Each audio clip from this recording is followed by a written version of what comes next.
الحمد لله رب العالمين والصلاة والسلام على رسوله الكريم أما بعد. عن عقبة بن عامر رضي الله عنه يقول: سمعت رسول الله صلى الله عليه وسلم: كل امرئ في ظل صدقته حتى يفصل بين الناس. رواه احمد في مسنده وصححه الالبانی رحمہ اللہ. حضرت عقبہ بن عامر رضی اللہ تعالیٰ عنہ فرماتے ہیں کہ میں نے نبی کریم صلی اللہ علیہ وسلم کو فرماتے ہوئے سنا: ہر شخص اپنے صدقے کے سائے تلے ہوگا یہاں تک کہ لوگوں کے درمیان فیصلہ ہو جائے. اس حدیث کو امام احمد رحمہ اللہ نے اپنی مسند میں روایت کیا ہے، اور امام البانی رحمہ اللہ اور شعیب الارناؤط رحمہ اللہ نے اس حدیث کو صحیح قرار دیا ہے. اللہ کے نبی صلی اللہ علیہ وسلم نے فرمایا کہ ہر شخص اپنے صدقے کے سائے تلے ہوگا یہاں تک کہ لوگوں کے درمیان فیصلہ کر دیا جائے. یہ حدیث اس وقت کو بیان کرتی ہے جب کہ قیامت کا دن ہوگا، نفسا نفسی کا عالم ہوگا، کوئی کسی کا پرسان حال نہ ہوگا، تمام لوگ اپنی قبروں سے اٹھائے گئے ہوں گے، اور تمام لوگ اپنے اپنے گناہوں کے مطابق پسینے میں شرابور ہوں گے. کوئی اپنے گناہ کے مطابق ٹخنوں تک پسینے میں شرابور ہوگا، اور کوئی گھٹنوں تک شرابور ہوگا، تو کوئی کمر تک شرابور ہوگا، تو کوئی پسینے میں غوطے کھا رہا ہوگا. اور یہ اس وقت کا معاملہ ہوگا جب کہ محشر بپا ہوگا اور سورج انسانوں کے مخلوقات کے بہت ہی زیادہ قریب ہوگا، اور اتنا قریب ہوگا کہ 1 میل کے فاصلے پر ہوگا. جیسا کہ حدیث میں آتا ہے، نبی کریم صلی اللہ علیہ وسلم نے ارشاد فرمایا کہ تدنى الشمس یوم القیامت من الخلق حتی تکون منہم کمقدار میل، کہ کل قیامت کے دن سورج اپنی مخلوقات سے بہت زیادہ قریب ہوگا، مخلوق سے بہت زیادہ قریب ہوگا، یہاں تک کہ 1 میل کے فاصلے پر ہوگا. اور اسی طرح سورج قریب ہونے کی دلیل جب کہ محشر کا عالم ہوگا، صحیح بخاری کی روایت ہے، نبی کریم صلی اللہ علیہ وسلم کی خدمت میں ایک مرتبہ گوشت پیش کیا گیا، تو آپ صلی اللہ علیہ وسلم نے فرمایا کہ اللہ تعالیٰ قیامت کے دن اولین کو آخرین کو ایک ہموار اور وسیع میدان میں جمع کرے گا، اور اس طرح کہ پکارنے والا سب کو اپنی بات سنا سکے گا اور دیکھنے والا سب کو ایک ساتھ دیکھ سکے گا، کیونکہ یہ میدان بہت ہی ہموار ہوگا، زمین کی طرح گول نہ ہوگا. اور آپ صلی اللہ علیہ وسلم فرماتے ہیں کہ اس وقت یعنی قیامت کے دن سورج لوگوں سے بہت ہی زیادہ قریب ہوگا.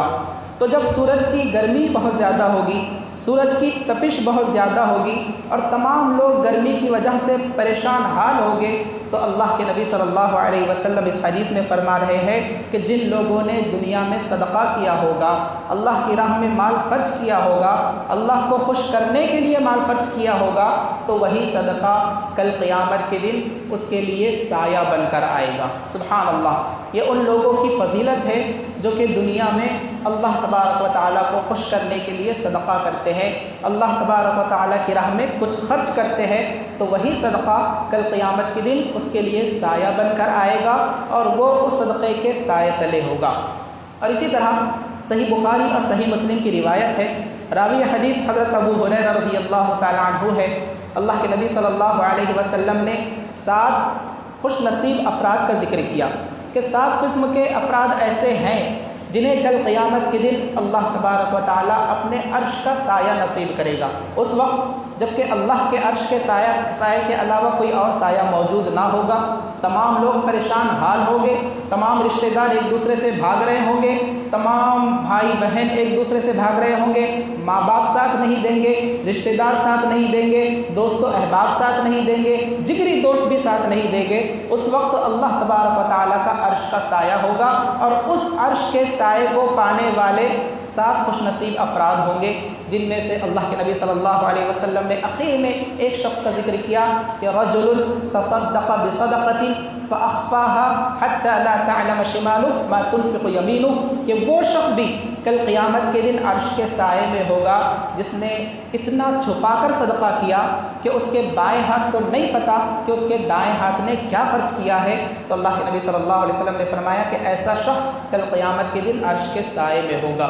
تو یہ ان لوگوں کی فضیلت ہے جو صدقہ کرتے ہیں. اللہ کو راضی کرنے کے لیے صدقہ کرتے ہیں، اللہ کو خوش کرنے کے لیے صدقہ کرتے ہیں یا خیرات کرتے ہیں، اور اتنا چھپا کر کرتے ہیں، لوگوں سے اتنا چھپاتے ہیں کہ ان کے بائیں ہاتھ کو بھی نہیں پتہ ہوتا کہ سیدھے ہاتھ نے کیا خرچ کیا ہے، تو ان لوگوں کی اتنی عظیم فضیلت ہے کہ محشر کے دن، قیامت کے دن انہیں عرش کا سایہ نصیب ہوگا، جبکہ اللہ کے عرش کے سائے کے علاوہ کوئی اور سایہ موجود نہ ہوگا۔ اسی طرح اس حدیث سے یہ بات معلوم ہوئی کہ صدقے کی فضیلت ہے، اور صدقہ وہ خیرات کل قیامت کے دن سایہ بن کر آئے گا اور اپنے صاحب کو اپنے سائے میں لے لے گا،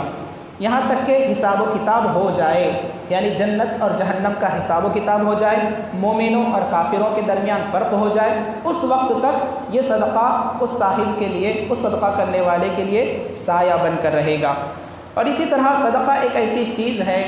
اللہ کی راہ میں مال خرچ کرنا ایک ایسی چیز ہے جو انسان کو بخیلی کی فہرست سے یا بخیلوں اور کنجوسوں کی فہرست سے نکال کر سخی لوگوں میں شامل کر دیتا ہے۔ اور یاد رکھے، اسلام میں بخیلی کرنا، کنجوسی کرنا، مال کو جمع کر رکھنا، یہ معیوب ہے، ناپسندیدہ ہے، اللہ تبارک و تعالیٰ نے بھی ناپسند کیا ہے اور اللہ کے نبی صلی اللہ علیہ وسلم نے بھی ناپسند کیا ہے۔ اور ایک مومن کی یہ شان ہوتی ہے کہ وہ کبھی بخیلی اور کنجوسی نہیں کرتا، وہ اپنے گھر والوں پر بھی خرچ کرتا ہے، رشتہ داروں پر بھی خرچ کرتا ہے، دوست و احباب پر بھی خرچ کرتا ہے، اور وہ اپنے مال کو جمع کر کنجوسی کے ساتھ نہیں رکھتا، بلکہ اللہ کی راہ میں اپنے مال کو خرچ کرتا ہے۔ کیونکہ اس کا ایمان ہے، اس کا اعتقاد ہے، اس کا یقین ہے کہ جو بھی میں صدقہ کروں گا، جو بھی اللہ کی راہ میں مال خرچ کروں گا، اپنے رشتہ داروں پر خرچ کروں گا، اپنے دوست و احباب پر خرچ کروں گا، اپنے گھر والوں پر خرچ کروں گا، حتیٰ کہ ایک لقمہ بھی اگر میں اپنی بیوی کے منہ میں ڈالوں گا تب بھی وہ میرے لیے صدقہ ہے، اور وہ آخرت میں میرے لیے کامیابی کا ضامن ہوگا، جہنم سے بچا کر جنت میں داخلے کا سبب اور ذریعہ بن سکتا ہے۔ تو یہ صدقے کی اہمیت ہے، یہ صدقے کی فضیلت ہے کہ انسان کو صدقہ جہنم سے بچاتا ہے اور جنت میں داخلہ کرواتا ہے۔ اور اسی طرح اس حدیث سے یہ بات بھی معلوم ہوئی کہ جو نیک اعمال ہوتے ہیں، اعمال صالحہ ہوتے ہیں، وہ انسان کو نفع اور فائدہ پہنچاتے ہیں، دنیا میں بھی اور آخرت میں بھی۔ صدقہ لے لے، صدقہ اگر کسی نے کر لیا، اللہ کی راہ میں تھوڑا سا مال خرچ کر دیا، تو وہ مال یا وہ صدقہ یا وہ خرچ کرنا یا وہ انفاق دنیا میں بھی کام آتا ہے، دنیا میں بھی نفع دیتا ہے، دنیا میں بھی فائدہ دیتا ہے اور آخرت میں بھی فائدہ دیتا ہے۔ دنیا میں کیسا کہ صدقے کی وجہ سے اللہ تبارک و تعالیٰ رزق میں برکت عطا فرماتا ہے، مال میں برکت عطا فرماتا ہے، گھر والوں میں برکت عطا فرماتا ہے، کھانے میں برکت عطا فرماتا ہے، زندگی میں برکتیں نازل ہوتی ہے۔ اور آخرت